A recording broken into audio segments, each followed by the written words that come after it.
কবরস্থান দেখেছেন? আমাদের দেশে বলে জান্নাতুল মুআল্লা।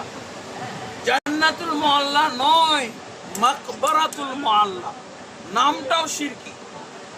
কবরস্থানে আবার জান্নাত পাওয়া যায় না, মাকবারাতুল মুআল্লা বলতে হবে।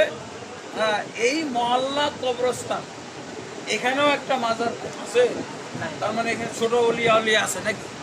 মক্কার কবরস্থানে ছোট অলিয়া উলিয়া বাংলাদেশের মতো বড় নাই।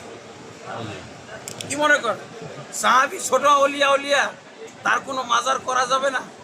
আর বড় অলিয়া উলিয়াগুলো সব আমাদের দেশে চলে গেছে। গোলাপ শাহ, কিরে গোলাপ শাহ কি আবু বকরের চাইতে বড় নাকি অলিয়া উলিয়া? এই যে শাহজালাল, এটা কি আবু বকরের চাইতে বড় আউলিয়া? এই যে শাহপরাণ, শাহ মখদুম, এই যে খানজাহান আলী, এটা কি আবু বকর ওমর রাদিয়াল্লাহু চাইতে বড় অলিয়া উলিয়া? এই যে বড় অলিয়া উলিয়াদের কবরগুলো দেখতেছেন, প্লেন না, কিছু আছে? কেন? মাজার হইলেই সিজদা হবে।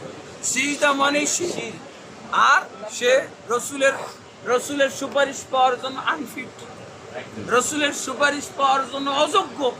তার জন্য রসুল দোয়াই করবে না। তার জন্য রসুল দোয়া করলে তার সুপারিশও কেটে। এই মুশরিকের জন্য সুপারিশ করো কেন? আল্লাহ রসুল ঘোষণা দিয়ে দিয়েছেন, যারা শিরক করে না সেই উম্মতের জন্য।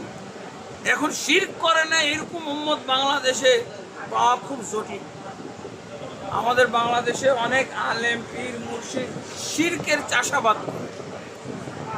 মানুষ করে গরুর খামার, ছাগলের খামার, মুরগির খামার, আর পীর মুর্শিদরা করে শিরকের খামার। শিরক কুফরি চাষ। এই চিন্তা করো, পা দেখো না, বিদআত চাষ। হাতে মুসাফা করতে আসো কেন? পা দেখো না, পায়ে করো। ইন্না লিল্লাহি ওয়া ইন্না ইলাইহি। তাহলে বাংলাদেশে মানুষ কয়জন যে রাসূলের এই বিশেষ দোয়া, বিশেষ সুপারিশের আওতায় আসবে? আমি খুবই টেনশন আছি। হক্কানিদেরকে নিয়ে টেনশন আছি। গায়ের হক্কানি ভণ্ড তো দূরের কথা, হক্কানি নিয়ে বিপদে আছে, ঝামেলা আছে।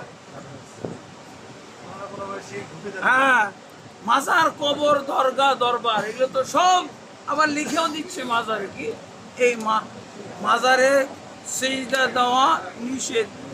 এই বেটা, তুই সিজদার সব পরিবেশ তৈরি করে দিয়ে এখন নিষেধ।